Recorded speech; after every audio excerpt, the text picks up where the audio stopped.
AP ज्ञान Ganga channel पर साथियों आपका स्वागत है।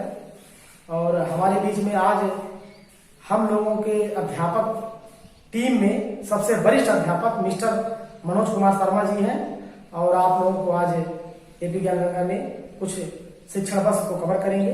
आप लोग आइए सर, आपका स्वागत है। धन्यवाद। एपी ज्ञान गंगा के सभी साथियों का स्वागत है। एपी ज्ञान गंगा की इस कड़ी में आज हम लोग त्रिभुज के बारे में अध्ययन करेंगे। मित्रों, त्रिभुज एक ऐसी संरचना है जो 3 भुजाओं से घिरी हुई आकृति होती है। क्या होती है? 3 भुजाओं से घिरी हुई आकृति को त्रिभुज कहते हैं। जिस तरह इसका नाम है त्रिभुज, 3 बाह, 3 भुजाएं। अगर 3 भुजाएं हैं तो तीनों भुजाओं के बीच में 3 कोणों का भी निर्माण होता है। इस तरह से त्रिभुज के अंग 6 अंग हो गए, 3 भुजा और 3 कोण। भुजाओं के आधार पर अगर हम त्रिभुजों का वर्गीकरण करें तो भुजाओं के आधार पर त्रिभुज 3 प्रकार के होते हैं। पहला त्रिभुज समबाहु त्रिभुज, समबाहु त्रिभुज।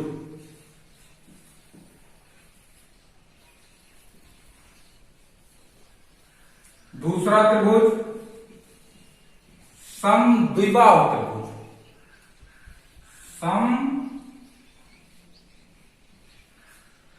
समद्विबाहु त्रिभुज।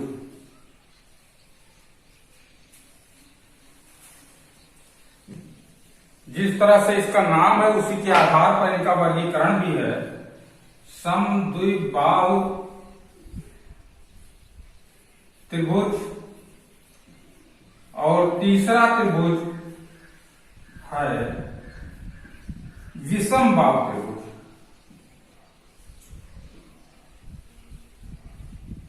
विषमबाहु त्रिभुज।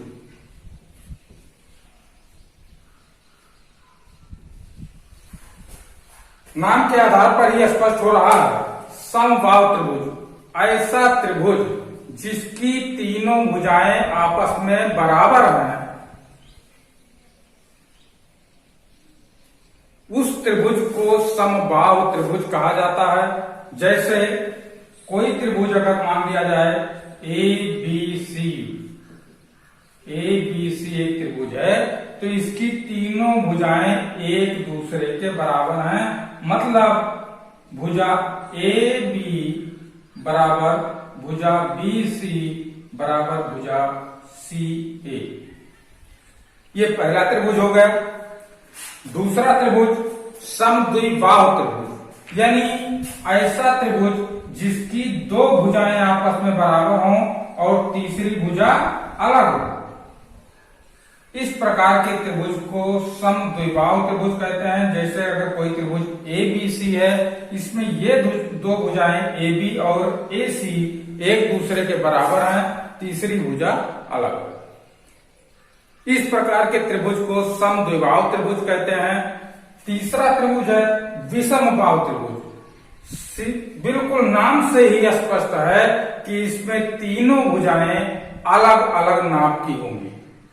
यानी यदि ABC कोई त्रिभुज है तो A, B और C ये तीनों भुजाएं, यानी AB ना तो ये बराबर है BC के और ना ही BC बराबर है CA के। ये तीनों भुजाएं अलग अलग होंगी, अलग अलग नाप की होंगी, इसीलिए इनको विषमबाहु त्रिभुज कहा जाता है। बाहु के आधार पर 3 प्रकार के त्रिभुज हुए, समबाहु त्रिभुज, समद्विबाहु त्रिभुज, विषमबाहु त्रिभुज। त्रिभुज के ये 3 प्रकार जो आपके सामने आ रहे हैं, ये भुजाओं के आधार पर आ रहे हैं। तीन भुजाओं से घिरी हुई आकृत है, तीन भुजाओं से निर्मित आकृत है। तीनों भुजाओं के बीच में तीन प्रकार के तीन कोण बन रहे हैं। तो कोण के आधार पर भी त्रिभुज का वर्गीकरण किया गया है। कोण के आधार पर जब आप त्रिभुज का वर्गीकरण करते हैं तो भी त्रिभुज तीन प्रकार के होते हैं। उनका वर्णन हम आगे कर रहे हैं। इस प्रकार से अगर देखा जाए तो त्रिभुज के 6 अंग हो गए, 3 भुजाएं और 3 कोण। 3 को भुजाओं के आधार पर त्रिभुज का वर्गीकरण हम कर चुके हैं। अब हम 3 कोणों के आधार पर त्रिभुज का वर्गीकरण करेंगे। लेकिन कोण के आधार पर त्रिभुज का वर्गीकरण करने के पहले एक बार फिर हम अपनी बात को पुनरावृत्ति पर ले जाना चाहते हैं कि भुजा के आधार पर त्रिभुज 3 प्रकार का होता है। समबाहु त्रिभुज, समद्विबाहु त्रिभुज और विषमबाहु त्रिभुज। समबाहु त्रिभुज वह त्रिभुज है जिसकी तीनों भुजाएं आपस में बराबर हों। विषमबाहु त्रिभुज वह त्रिभुज है जिसमें तीनों भुजाएं एक दूसरे के बराबर नहीं होती हैं। और समद्विबाहु त्रिभुज वह त्रिभुज है जिसमें 2 भुजाएं आपस में बराबर होती हैं। अब हम आगे कोण के आधार पर त्रिभुज के वर्गीकरण को समझने का प्रयास करेंगे। कोण के आधार पर भी त्रिभुज 3 प्रकार के होते हैं। पहला त्रिभुज न्यून कोणीय त्रिभुज, न्यून कोणीय त्रिभुज।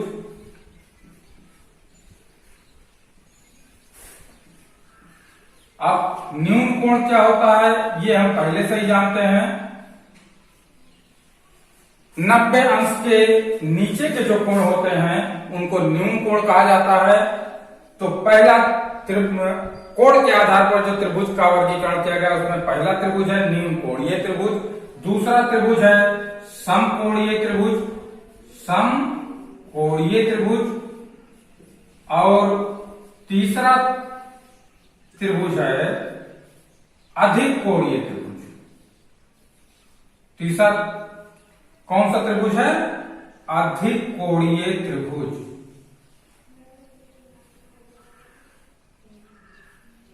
अधिक कोणीय त्रिभुज समझने का हम प्रयास करेंगे इन तीनों कोणों के आधार पर बने हुए त्रिभुज का। न्यून कोणीय त्रिभुज यानी ऐसा त्रिभुज जिसमें तीनों कोण न्यून कोण हो, तीनों कोण 90 अंश से कम के हों। इस तरह का जो त्रिभुज बनता है, इस तरह के जो त्रिभुज होते हैं उनको न्यून कोणीय त्रिभुज कहते हैं। मतलब अगर कोई त्रिभुज ABC है और इसके तीनों कोण, ये तीनों कोण 90 अंश से कम है, 90 अंश से कम है, तो इस तरह के त्रिभुज को न्यून कोणीय त्रिभुज कहा जाता है। दूसरा त्रिभुज है समकोणीय त्रिभुज, यानी एक ऐसे त्रिभुज के बारे में हम बात करना चाह रहे हैं जिसमें कम से कम एक कोण 90 अंश का हो, जिसमें कम से कम एक कोण 90 अंश का हो। हम जानते हैं त्रिभुज के तीनों अंतःकोणों का योगफल 180 अंश होता है। अगर समकोणीय त्रिभुज की हम बात करें तो इसका एक कोण 90 अंश हो जाएगा, तो बाकी दोनों कोणों का योगफल अपने आप 90 अंश आएगा। क्यों? क्योंकि त्रिभुज के तीनों अंतःकोणों का योगफल 180 अंश होता है। समकोणीय त्रिभुज यथा नाम है तथा गुणे है। नाम के आधार पर यह समकोणीय त्रिभुज यानी ऐसा त्रिभुज जिसका एक कोण 90 अंश का है। उसके बाद हम तीसरे त्रिभुज के बारे में बात करेंगे, अधिक कोणीय त्रिभुज, यानी ऐसा त्रिभुज जिसका एक कोण अधिक कोण है। अधिक कोण का मतलब क्या हुआ? 90 अंश से वो कोण ज्यादा।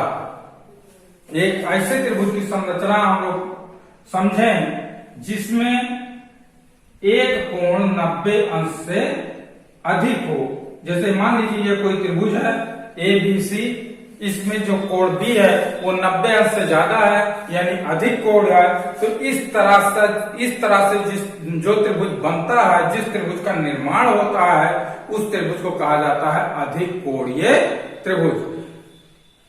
अंग के आधार पर त्रिभुज में 6 अंग हुए, 3 कोण, 3 भुजाएं। भुजा के आधार पर त्रिभुज का प्रकार हमने देखा कि 3 प्रकार के त्रिभुज होते हैं, समबाहु त्रिभुज, समद्विबाहु त्रिभुज, विषमबाहु त्रिभुज। उसी तरह कोण के आधार पर भी त्रिभुज 3 प्रकार का होता है, न्यून कोणीय त्रिभुज, समकोणीय त्रिभुज, अधिक कोणीय त्रिभुज। न्यून कोणीय त्रिभुज में तीनों कोण 90 अंश से कम होंगे। समकोणीय त्रिभुज में ऐसा त्रिभुज जिसमें एक कोण 90 अंश का होगा, और अधिक कोणीय त्रिभुज में एक कोण 90 अंश से ज्यादा का होगा यानी अधिक कोण होगा।